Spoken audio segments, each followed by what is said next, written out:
ಆತ್ಮೀಯ H16 news ಅರ್ಥಾತ್ ಸಿದ್ದರಾಮಯ್ಯ ಸ್ವಾಗತ. ನಾನು ನಿಮ್ಮ MI ಅಥವಾ ಮಲ್ಲಪ್ಪ ಚೋತ್ ಅವರ ಆತ್ಮೀಯರೇ. ನಿಧಾನಕ್ಕೆ ಸಿದ್ದು ಮತ್ತು DKC ಅವರ ಮಧ್ಯದ ಭಿನ್ನಾಭಿಪ್ರಾಯ ಭಿನ್ನಮತ ಆಗ್ತಾ ಇದೆಯಾ, ಇನ್ನಷ್ಟು ಒಬ್ರಿಗೊಬ್ರು ದೂರ ಆಗ್ತಾ ಇದ್ದಾರಾ, ಅನೇಕ ಪ್ರಶ್ನೆಗಳಿಗೆ ಹುಡ್ತಾ ಇದ್ದಾವೆ. ಯಾಕಂತಂದ್ರೆ DKC ಅವರು ಇಡುತ್ತಿರುವಂಥ ಒಂದು ಪ್ರತಿಯೊಂದು ಹೆಜ್ಜೆನೂ ಸ್ವತಂತ್ರವಾಗಿ ನಾವು ಮುಖ್ಯಮಂತ್ರಿಯಪ್ಪ ನಾನು ಆಡಳಿತ ಮಾಡಬಲ್ಲೆ ಎಂದು ತೋರಿಸೋ ದಿಶೆಯಲ್ಲಿ ಹೋಗ್ತಾ ಇದ್ದಾರೆ. ಜೊತೆಗೆ ಸಿದ್ದೂರವರು ಇಡುವ ಪ್ರತಿಯೊಂದು ಹೆಜ್ಜೆಗೆ ಚೆಕ್ಮೇಟ್ ಇಡ್ತಾ ಇದ್ದಾರೆ ಅನ್ನುವಂಥದ್ದು ರಾಜಕೀಯದಲ್ಲಿ ಅದು ನಡೆಯುವಂಥದ್ದೇನೆ. ಯಾಕಂತಂದರೆ ಆಲ್ರೆಡಿ ಸಿದ್ದರಾಮಯ್ಯನವರು ಯಾವುದೋ ಒಂದು ದೂರದೃಷ್ಟಿ ಇಟ್ಕೊಂಡು ಮತ್ತೆ ಇಟ್ಕೊಂಡು ರಾಜೀನಾಮೆ ಕೊಟ್ಟರು. ಅವ್ರು ಹೇಳಿದ ಪ್ರಕಾರ ಸ್ವಲ್ಪ ಮಟ್ಟಿಗೆ ಯಶಸ್ವಿನೂ ಅವರು ಆದರು. ಬಟ್ 50-50 ಅಂತ ಇಟ್ಕೊಳ್ರಿ ಆದರು. ಅದೇನು 50% ಅಲ್ಲೇ ವೈಯಕ್ತಿಕ ವ್ಯಕ್ತಿತ್ವದ ಸಂಘರ್ಷ ಬಂತು. ಹೀಗಾಗಿ ಸಹಜವಾಗಿ ಅಧಿಕಾರವನ್ನು ಬಿಟ್ಟುಕೊಟ್ರು ಸೇಮಗಿರಿಯನ್ನು. ಆದರೆ ತಮ್ಮ ಕೈಯಲ್ಲಿ ಉಳಿಸ್ಕೋಬೇಕು ಅನ್ನುವಂಥ ಒಂದು ಸಿದ್ದರಾಮಯ್ಯರ ಚಾಣಕ್ಯತನ ಇತ್ತು. ಅದು ಯಾಕೋ ಇಲ್ಲಿವರೆಗೆ ಯಶಸ್ವಿ ಆದಂಗೆ ಕಾಣ್ತಾ ಇಲ್ಲ ಅಂತ ಅನ್ನಿಸ್ತದೆ. ಯಾಕೆ ಒಂದು ಕಡೆ ಸತೀಶ್ ಅವರು ದೂರ ಸರಿದ್ರು ಈ ನಮ್ಮ ಸಿದ್ದರಾಮಯ್ಯರಿಂದ, ಅಥವಾ ಜೊತೆಗಿದ್ದಂಗೆ ಅನ್ನಿಸ್ತಾ ಇದ್ದಾರೆ, ಬಟ್ ಮಾನಸಿಕವಾಗಿ ದೂರ ಸರಿದ್ರು. DKC ಅವರು ಸಾರ್ವಜನಿಕವಾಗಿ ನಾವು ಒಂದಪ್ಪ ಅಂತ ತೋರಿಸ್ಕೊಳ್ತಾ ಇದ್ದಾರೆ, ಆದರೆ ಆಂತರಿಕವಾಗಿ ಅವರು ದೂರ ಸರಿತಾ ಇದ್ದಾರೆ.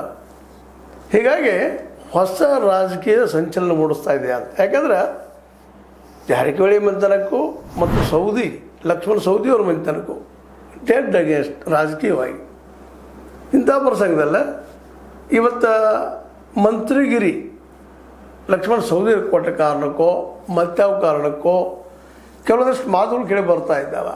DKC ಅವರು ಸೌದಿ ಮತ್ತು ನಮ್ಮ ಸತೀಶ್ ಅವ್ರ ಮಧ್ಯೆಲ್ಲ ಹೊಂದಾಣಿಕೆ ಮಾಡಿಸಿದರು, ಮಾತಾಡಿಸಿದರು ಅಂತೇಳಿ. ಅದಕ್ಕಾಗಿ ಸತೀಶ್ ಅವರು ಇತ್ತೀಚೆಗೆ ಒಂದು ಕೊಟ್ಟಂಥ ಇಂಟರ್ವ್ಯೂದಲ್ಲ ಯಾರಿಗೆ ಯಾರು ಶಾಸಕರು ಹಿರಿಯರಲ್ಲ ರಾಜಕೀಯದಲ್ಲಿ ಮಿತ್ರರು ಅಲ್ಲ ಅನ್ನೋಂಥ ಸ್ಟೇಟ್ಮೆಂಟ್ ಕೊಟ್ಟು ನಾವು ಪಕ್ಷಕ್ಕಾಗಿ ಕೂಡಿ ಕೆಲಸ ಮಾಡಬೇಕಾಗಿದೆ ಅನ್ನೋಂಥ ಸ್ಟೇಟ್ಮೆಂಟನ್ನು ಕೊಟ್ಟಿದ್ದಾರೆ. ಇದು ಎಷ್ಟು ಮಟ್ಟಿಗೆ ಎಲ್ಲಿವರೆಗೆ ಖರೆ ಆಗ್ತದೆ ಆ ಮಾತು ಬೇರೆ. ಆದರೆ ತುರ್ತು ಇದು ಸಿದ್ದರಾಮಯ್ಯನವರನ್ನು ಅವ್ರು ಇಡುತ್ತಿರೋದು ಪ್ರತಿಯೊಂದು ಹೆಜ್ಜೆಯನ್ನು DKC ಅವರು ಮತ್ತು ಹೈಕಮಾಂಡ್ ನೋಡ್ತಾ ಇದೆ. ಅದರಲ್ಲೂ ಅವ್ರು ಇತ್ತೀಚೆಗೆ ಒಂದು ಸ್ಟೇಟ್ಮೆಂಟ್ ಕೊಟ್ಟರು, ಅಹಿಂದ ಮೂಮೆಂಟ್ ಮಾಡ್ತೀನಪ್ಪ, ಚಳವಳಿಗೆ ಹೋಗ್ತೀನಿ ಅಂತೇಳಿ. ಅದೇ ಇನ್ನೊಂದು ಡೆವಲಪ್ಮೆಂಟ್ ಆಗ್ಯದ. ವಿಶೇಷವಾಗಿ HD ಕುಮಾರಸ್ವಾಮಿಗಳು ಪಕ್ಷ JDS ಸೆಲ್ಫಿ ಮೀಟಿಂಗ್ ಒಂದು ಖಾಸಗಿ ಹೋಟೆಲ್ ನಡೆದಾಗ ಆ ಹೋಟೆಲ್ಗೆ ಸಿದ್ದರಾಮಯ್ಯರು ಹೋದರು ಅನ್ನುವಂಥ ಮಾತು. ಗೊತ್ತಾಗಿ ಹೋಗಿದ್ದಾರೋ ಗೊತ್ತಿಲ್ಲದೆ ಹೋಗಿದ್ದಾರೋ ಮದ್ದಾರೆ. ಆದರೆ ಕಾಯ್ಕೊಂಡಿರೋದು ಟ್ರಾಯಿಂಗ್ ಮುರಿದು ಅಂದಂಗೆ ಆಗ್ಯದ. ಅದೇನೋ ಭೇಟಿ ಹಾಕಿದ್ದಾರೆ ಕಾಣ್ತದ ಅನ್ನುವಂಥ ಸೆಲ್ಫಿ ಮೀಟಿಂಗ್ ಇಂಪಾರ್ಟೆಂಟ್ ಅದು. ಗುಪ್ತ ಮೀಟಿಂಗ್ ಅವ್ರದ್ದು ಈ JDS ಅಲ್ಲಿ ಹೋಗೋ ಅವಶ್ಯಕತೆ ಇತ್ತ, ಅವ್ರಿಗೆ ಗೊತ್ತಿತ್ತ ಇಲ್ವಾ ಅನ್ನುವಂಥ ಚರ್ಚೆಗಳು ನಡೀತಾ ಇದ್ದಾವೆ. ಹೀಗಾಗಿ ಇದೇನು ಮತ್ತು JDSಗೆ ಮರಳ್ತಾ ಇದ್ದಾರೆ ಸಿದ್ದರಾಮಯ್ಯನವರು. ಮರಳಿ ಈ ರಾಜ್ಯದ ಚೊಕ್ಕಾನಿ ಹಿಡಿಬಲ್ಲರ ಅನ್ನೋ ಮತ್ತೊಂದು ಪ್ರಶ್ನೆ. ಒಂದಕ್ಕೊಂದು ತಳಕು ದೂರದವರೆಗೆ ಅಸಾಧ್ಯ ಅಂತ ಅನಿಸ್ತದೆ. ಯಾಕಂದ್ರೆ ಗೊತ್ತದ ನಮ್ಮ ಸಿದ್ದರಾಮಯ್ಯನವ್ರಿಗೂ JDS ಇವತ್ತು ಮುಳುಗುತ್ತಿರೋ ಪಕ್ಷ ಅನ್ನುವಂಥದ್ದು. ಮತ್ತು ಕಾಂಗ್ರೆಸ್ಸನ್ನು ಎದುರು ಹಾಕಿಕೊಂಡು BJPಗಿಂತ ಹೋಗಲಿಕ್ಕೆ ಆಗೋದಿಲ್ಲ. ಸೈದ್ಧಾಂತಿಕವಾಗಿ ಸಿದ್ದರಾಮಯ್ಯನವ್ರು BJPಯಿಂದ ಭಾಳ ದೂರ ಅಂತ ಅನ್ನಿಸ್ತದೆ. ಮತ್ತು ಸಮೀಪ ಹೋಗಿದಾರೋ ಗೊತ್ತಿಲ್ಲ. ಯಾಕಂದರೆ ತೆರೆ ಮರೆಯಲ್ಲಿ ಏನೇನು ನಡೀತಾ ಇರ್ತವೆ. ಈಗಂತ ಮೊಬೈಲ್ಗಳು ಎಲ್ಲೋ ಮೂಲೆಯಲ್ಲಿ ಕೂತ್ಕೊಂಡು ಎಲ್ಲೋ ಮಾತಾಡ್ಬೋದು, ಯಾರ ಜೋಡಿನೂ ಮಾತಾಡ್ಬೋದು. ಆ ಮಾತು ಬೇರೆ. ಈ ಸಂದರ್ಭದಲ್ಲಿ ಈ ಡಿಜಿಟಲ್ ಮೀಡಿಯಾದಲ್ಲೇ ಏನಾಗ್ತದೋ ಅವ್ರಿಗೆ ಗೊತ್ತು. ಅವ್ರು ಬಾಯಿ ಬಿಟ್ಟಾಗ ಅಥವಾ ಅವ್ರು ರೆಡ್ ಹ್ಯಾಂಡ್ ಆಗಿ ಸಿಕ್ಕಾಗ ಮಾತ್ರ ನಮ್ಗೆ ಗೊತ್ತಾಗುವಂಥದ್ದು.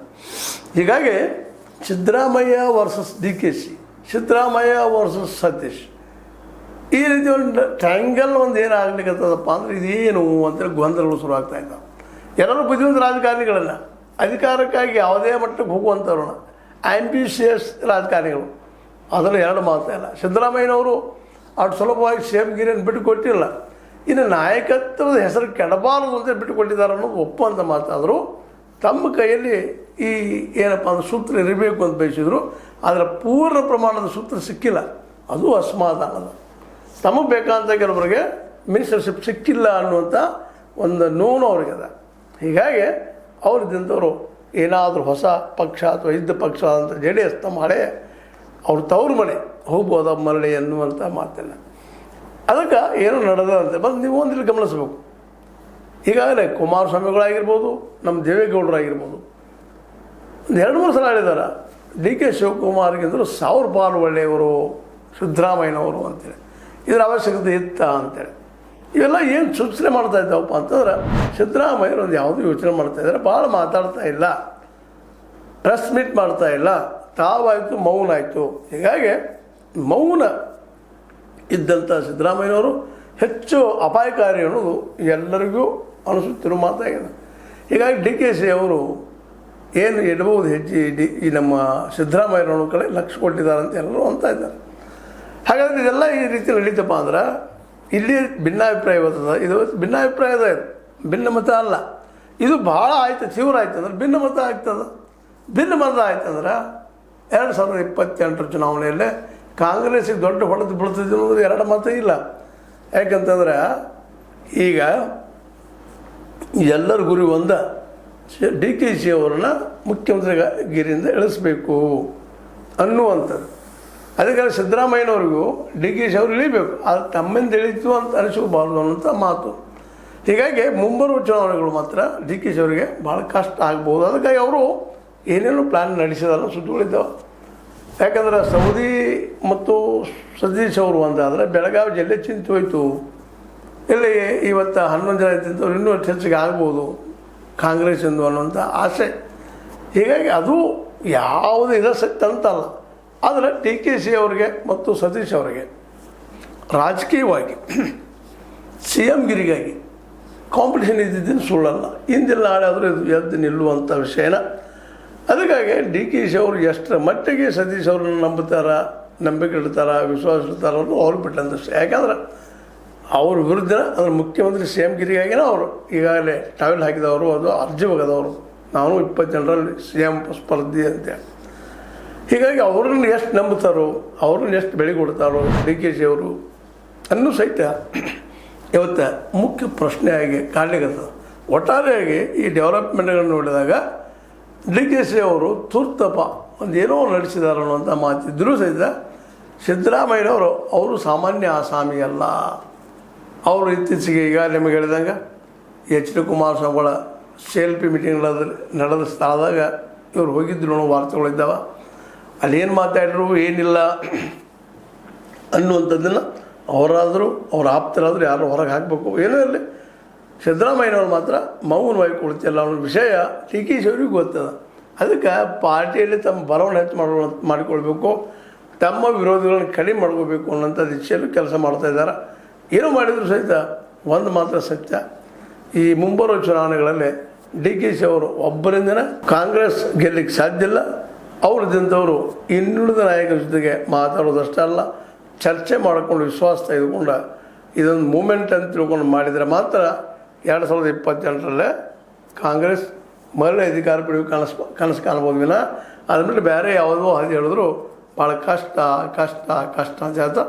ಇದು ನೀವು ಲೈಕ್ ಆಗಿರ್ಬೋದು, ಲೈಕ್ ಮಾಡಿ, ಶೇರ್ ಮಾಡಿ, ಕಮೆಂಟ್ ಮಾಡಿ, ಜೊತೆ ಸಬ್ಸ್ಕ್ರೈಬ್ ನ್ಯೂಸ್ ಮಾಡಿ. H16 ನ್ಯೂಸ್ ಅರ್ಥ ಸತ್ಯದ ಕೈಗೊಂಡು ವಂದನೆಗಳು. ಆತ್ಮೀಯ ಸಾರ್ವಜನಿಕರಲ್ಲಿ H16 ಅರ್ಥಾತ್ ಸೀತಾರಾಮದಿಂದ ಒಂದು ಮನವಿ.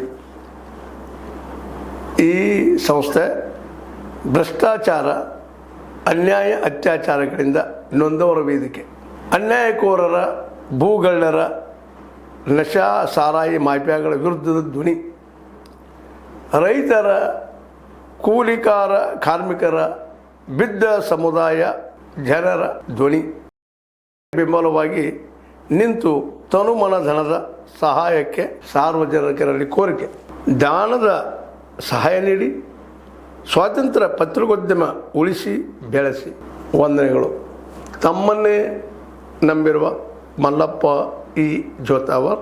ಈ ಕೆಳಗಿನ QR ಸ್ಕ್ಯಾನ್ ಮಾಡಿ ಅಥವಾ ಈ ನಂಬರ್ ಅಂದರೆ 7411402405ಗೆ ಇಲ್ಲ 9686864852ಗೆ ನೀವು ಫೋನ್ಪೇ ಮಾಡಿ, ಪೇಟಿಎಮ್ ಮಾಡಿ ಅಥವಾ ಇನ್ನಾವುದೇ ಮಾಧ್ಯಮದಿಂದ ಗೂಗಲ್ ಮೂಲಕ ಸಹಾಯ ಮಾಡಿ ಈ ಪ್ರಾಮಾಣಿಕ ಪತ್ರಿಕೋದ್ಯಮವನ್ನು ಉಳಿಸಿ ಅಂತ ಮತ್ತೊಮ್ಮೆ ಮನವಿ. ವಂದನೆಗಳು.